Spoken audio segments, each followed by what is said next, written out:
Con il nuovo codice della strada, l'età minima per guidare autobus e mezzi pubblici è scesa da 21 a 18 anni e Riccardo è uno di quei ragazzi che non vedeva l'ora che questo accadesse. Da 3 settimane ormai che ho la patente, finalmente, anche perché è stata un po' un parto col discorso della nuova riforma della patente. Ci ho impiegato 8 mesi di studio, quindi non è stato facile.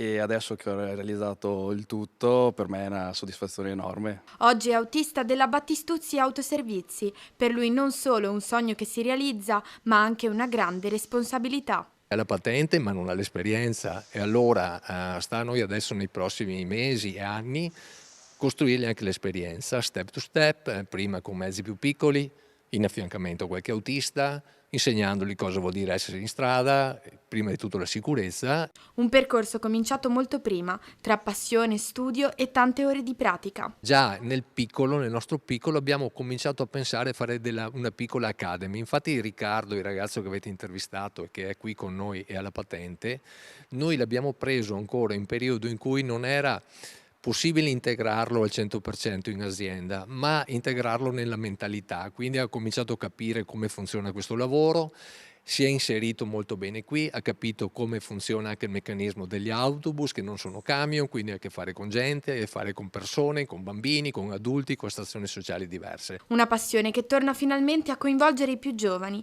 una buona notizia in un settore che negli ultimi anni ha sofferto una forte carenza di autisti. Il vero problema è nato con l'abrogazione del servizio militare. Quando i ragazzi facevano il servizio militare, partivano bambini, tornavano adulti molto spesso con una patente in mano.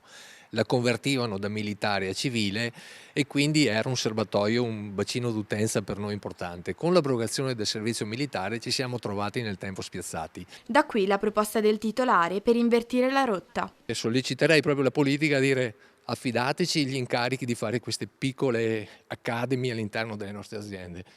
Sarà un qualcosa che interessa più ai nostri figli che non a noi. A me interessa poco, però alle nuove generazioni avere le possibilità di costruirsi anche una professionalità in questo settore sarà un vantaggio per noi, per loro, ma anche per i nostri utenti in futuro.